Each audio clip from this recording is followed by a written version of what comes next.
लेकिन उसका अपना पुत्र प्रहलाद भगवान विष्णु का भक्त था। यह असहनीय था।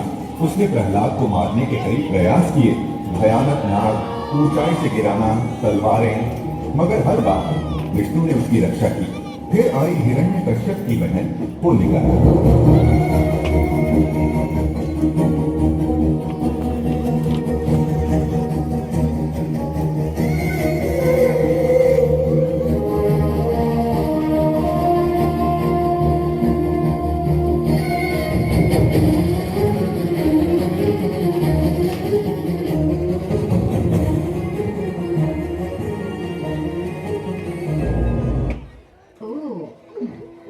को देखकर आखिरकार प्रहलाद को अपने प्राणों के लिए भय लग ही गया। क्यों?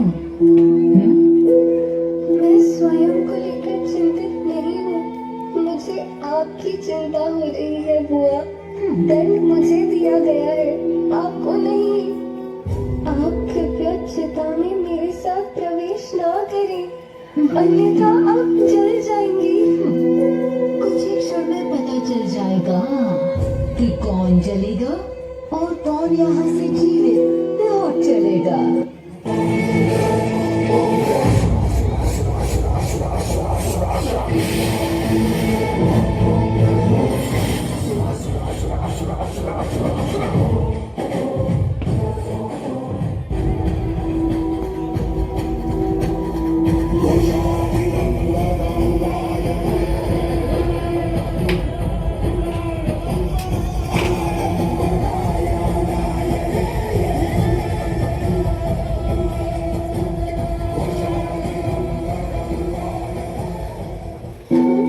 पिताश्री, कृपया इस घोर अनर्थ को होने से रोक दें, अन्यथा आपको बहुत पछतावा होगा।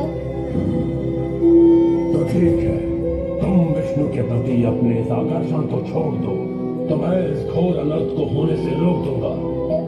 पिताश्री, भगवान विष्णु मुझे उसी प्रकार आकर्षित करते हैं जिस प्रकार चुंबक लोहे को आकर्षित करता है। इस आकर्षण पर मेरा कोई वश नहीं है। मूर्ख कहीं का, तू तो मरने योग्य ही है। होलिका, ले जाओ इसे चिता में। जल्दी बनाओ प्रहलाद।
पिताश्री, मैंने आपसे विनती की थी कि बुआ को मेरे साथ चिता में ना भेजे, अन्यथा आपको बहुत पछतावा होगा। मेरी बहन के हत्यारे, दूर हो जा मेरी दृष्टि से, दूर हो जा। ले जाओ इसे यहाँ से। उस पाखंडी गाय विष्णु को मैं छोड़ूंगा नहीं। पिताश्री, मैं आपसे विनती करता हूँ काय कर रहे हो कि आप कृपया जगत पिता नारायण को लेकर ऐसे अपशब्द ना करें। ओह, उस जगत पिता का अपमान तुझे चुभता है, और तेरे इस पिता का जो तू सदैव अपमान करता फिरता है, उसका तुझे कोई पछतावा नहीं है। क्या वही विष्णु तेरे लिए सब कुछ है? मैं कुछ नहीं। ऐसा नहीं है पिताश्री, मैं आपसे भी बहुत स्नेह करता हूँ। अच्छा, देखकर लगता तो नहीं। हम दोनों के बीच पिता और पुत्र का संबंध तो केवल इस जन्म तक का है, परंतु भगवान वे तो मेरे पूर्व जन्मों में भी पिता थे, मेरे इस जन्म में भी पिता हैं और सभी जन्मों में मेरे पिता रहेंगे। मेरे ही क्यों, वे आपके भी पिता हैं, वे परम पिता हैं। आप भले ही उन्हें अपना शत्रु मानते हो, परंतु भगवान का अपने शत्रुओं के प्रति प्रेम एक माँ के अपनी संतान पर प्रेम की तुलना में कोटि कोटि गुना अधिक है। सारा जगत इस हिरण्यकश्यप के आगे शीश झुकाता है। किसे चाहिए उस बहरूपी के 2 टके का प्रेम? तू उस विष्णु का चमचा है ना, तो बुलाओ उसे। कदाचित तेरे बुलाने से वो कायर मेरे सामने आ जाए। आज ये निर्णय हो जाए कि हम दोनों के बीच लीडर कौन है और सिंह कौन है। बुलाया तो उन्हें जाता है जो उपस्थित ना हो। आप जिन्हें बुला रहे हो वो तो सर्वोपरि है, सर्वत्र है, सर्वव्यापी है,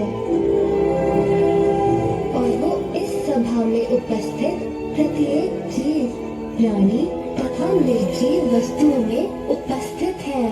चुप कर दुर्लभ, कुछ भी मूर्खों की तरह बोले जा रहा है। देखा कहाँ है वो? मुझे तो वो कहीं दिखाई नहीं दे रहा है।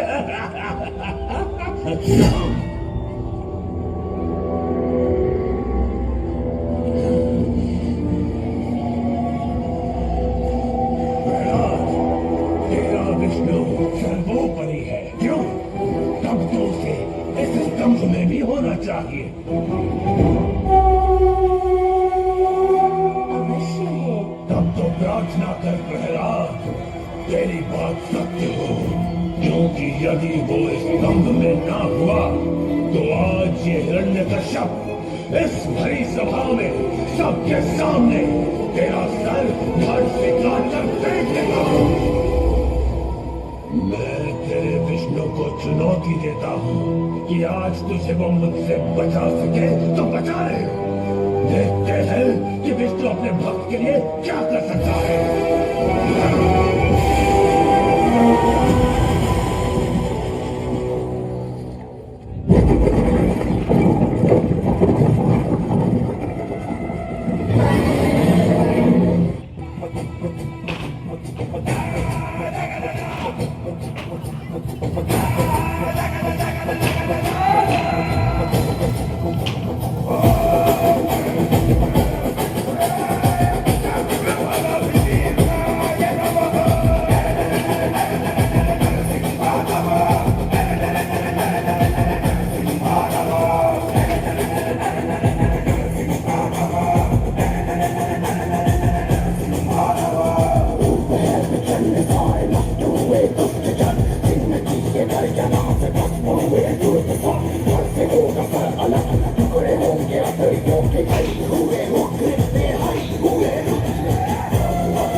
तो तू अंततः आ ही गया।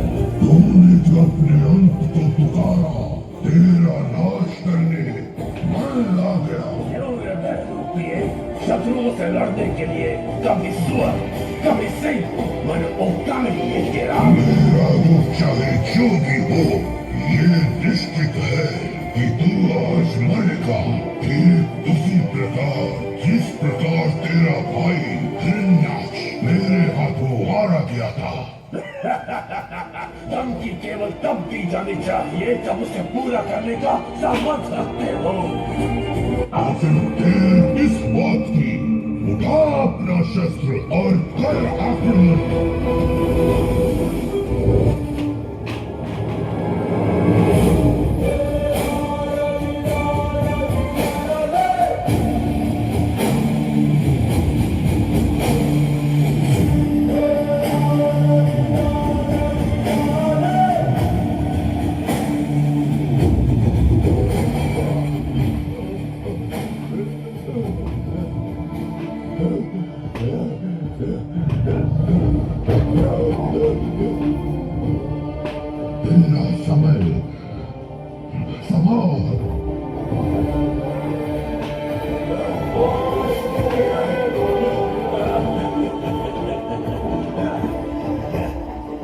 ना मेरी मृत्यु घर के भीतर हो सकती है, ना घर के बाहर, ना धरती पर और ना आकाश में। सजीव या निर्जीव किसी भी शस्त्र से मेरी मृत्यु नहीं हो सकती।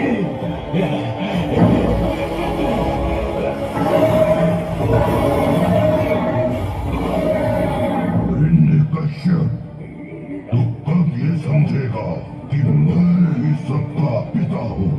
ब्रह्मदेव मेरी रचना है, मैं ही परम रचयिता, स्वयं भगवान हूँ। मूर्ख, देख मुझे, न मैं नर हूँ और न ही पशु। मैं हूँ नरसिंह। ढलते सूर्य की ओर देख, अब ना तो दिन है और ना ही रात, ना तो घर के भीतर है और ना बाहर। देख, तू चौखट पर है, ना तू धरती पर है, ना आकाश में। तू मेरी जंगा पर है। और रही बात शस्त्र की, तो देख मेरे नखों को, ये ना तो सजीव है और ना निर्जीव।